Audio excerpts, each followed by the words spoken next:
ಎಲ್ರಿಗೂ ನಮಸ್ಕಾರ. ಈ ಒಂದು ವಿಡಿಯೋದಲ್ಲಿ ನಾನು ನಿಮಗೆ ಟೆಸ್ಟ್ ಅನ್ನ ಆರ್ಚ್ ಮಾಡೋದು ಮತ್ತೆ ಸ್ಟ್ರೋಕ್ ಮಾಡೋದ್ರ ಬಗ್ಗೆ ತಿಳಿಸ್ಕೊಡ್ತಾ ಇದ್ದೀನಿ.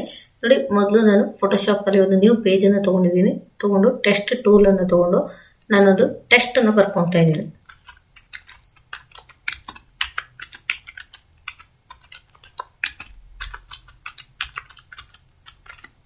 ಟೆಸ್ಟ್ ಅನ್ನು ಬರ್ಕೊಳ್ತಾ ಇದ್ದೀನಿ. ಸೊ ಈ ಟೆಸ್ಟ್ ಅನ್ನ ನಾನು ಸೆಲೆಕ್ಟ್ ಮಾಡಿಕೊಂಡು ಇಲ್ಲಿ ಲೇಯರ್ ಬಾಕ್ಸ್ ಅಲ್ಲಿ ಸ್ಟ್ರೋಕ್ ಅಂತ ಇದೆ. ಸೊ ಈ ಸ್ಟ್ರೋಕ್ ಅನ್ನ ನಾನು ತಗೊಳ್ತಾ ಇದ್ದೀನಿ. ಸೊ ಇಲ್ಲಿ ನನಗೆ ಬೇಕಾದಂತ ಕಲರ್ ಒಂದು ಸ್ಟ್ರೋಕ್ ಅನ್ನ ನಾನು ಚೂಸ್ ಮಾಡ್ತಾ ಇದ್ದೀನಿ.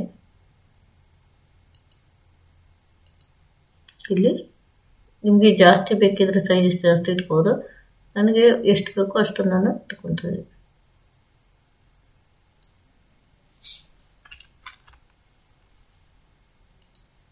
ಸೊ ಈಗ ಇದನ್ನ ಸೆಲೆಕ್ಟ್ ಮಾಡ್ಕೋಬೇಕು. ಇಲ್ಲಿ ಟೆಸ್ಟ್ ಹತ್ರ ಒಂದು ಕ್ರಿಯೇಟ್ ವ್ರ್ಯಾಪ್ ಪ್ಯಾಡ್ ಟೆಸ್ಟ್ ಅಂತ ಇದೆ. ಇದನ್ನ ನೀವು ಕ್ಲಿಕ್ ಮಾಡ್ಕೋಬೇಕಾಗುತ್ತೆ. ಇದನ್ನ ಕ್ಲಿಕ್ ಮಾಡ್ಕೊಂಡು ಇಲ್ಲಿ ನನ್ನ ಅಂತ ಜಾಗದಲ್ಲಿ ಆರ್ಚ್ ಅಂತ ತಗೋಬೇಕಾಗತ್ತೆ. ಸೊ ನಮ್ಗೆ ಎಷ್ಟು ಟೆಸ್ಟ್ ಆರ್ಚ್ ಆಗಬೇಕು ಅಷ್ಟು ನಾವು ಝೂಮ್ ಮಾಡ್ಕೋಬಹುದು. ಸೊ ನಾನು ಇಷ್ಟು ಟೆಸ್ಟ್ ಅನ್ನ 85% ಅನ್ನ ಮಾಡಿದೀನಿ. ನೋಡ್ಕೊಳ್ಳಿ, ಈ ರೀತಿ ಆರ್ಚ್ ಬರುತ್ತೆ. ಸೊ ನೆಕ್ಸ್ಟ್ ನಾನು ಪುನಃ ಈ ಟೆಸ್ಟ್ ಅನ್ನ ಕಾಪಿ ಮಾಡ್ಕೊಂತ ಇದ್ದೀನಿ. ನೋಡ್ಕೊಳ್ಳಿ, ಎಡಿಟ್ ಮೆನು ಹೋಗಿ ಕಾಪಿ, ಕಂಟ್ರೋಲ್-C ಹೊಡೆದ್ರು ಆಗುತ್ತೆ. ಸೊ ಮತ್ತೆ ನೀವು ಟೆಸ್ಟ್ ಟೂಲ್ ಅನ್ನು ತಗೊಂಡು ಈ ಕಡೆಯಲ್ಲಿ ಪೇಸ್ಟ್. ಸೊ ಈಗ ಪೇಸ್ಟ್ ಆಯ್ತು. ಮತ್ತೆ ಪುನಃ ಇದಕ್ಕೆ ನಾನು ಸ್ಟ್ರೋಕ್ ಅನ್ನ ಕೊಡ್ತಾ ಇದ್ದೀನಿ. ಸ್ಟ್ರೋಕ್ ಅನ್ನ ಕೊಟ್ಟು ಬೇರೆ ಕಲರ್ ಅನ್ನ ಕೊಡ್ತೀನಿ. ನಿಮ್ಗೆ ತೋರಿಸ್ಲಿಕ್ಕೋಸ್ಕರ ನಾನು ಕಲರ್ ಅನ್ನ ಬೇರೆ ಚೂಸ್ ಮಾಡ್ತಾ ಇದ್ದೀನಿ.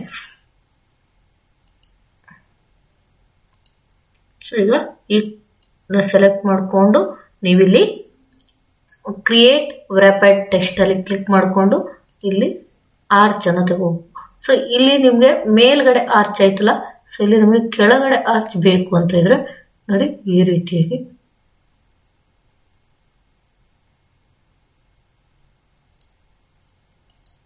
ತಗೊಂಡಿದ್ದೀನಿ.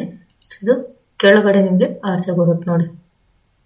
ರೀತಿಯಾಗಿ ನೀವು ಆರ್ಚ್ ಮಾಡಿಕೊಂಡು ಟೆಸ್ಟ್ ಅನ್ನ ರೌಂಡ್ ಅಪ್ ಮಾಡಬಹುದು.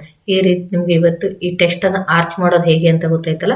ಸೊ ಮುಂದಿನ ವಿಡಿಯೋದಲ್ಲಿ ಬೇರೆ ಒಂದು ವಿಡಿಯೋ ಜೊತೆ ಸ್ಮಾರ್ಟ್ ವಿಡಿಯೋಗಳನ್ನ, ಚಿಕ್ಕ ವಿಡಿಯೋಗಳನ್ನ ನಿಮ್ಗೆ ಹಾಕ್ತಾ ಇರ್ತೇನೆ. ಸೊ ನೀವು ಅದನ್ನ ನೋಡಿ ಪ್ರಾಕ್ಟೀಸ್ ಮಾಡಿ ಫೋಟೋಶಾಪ್ ಬಗ್ಗೆ ಸಂಪೂರ್ಣವಾಗಿ ತಿಳ್ಕೊಳ್ಳಿ.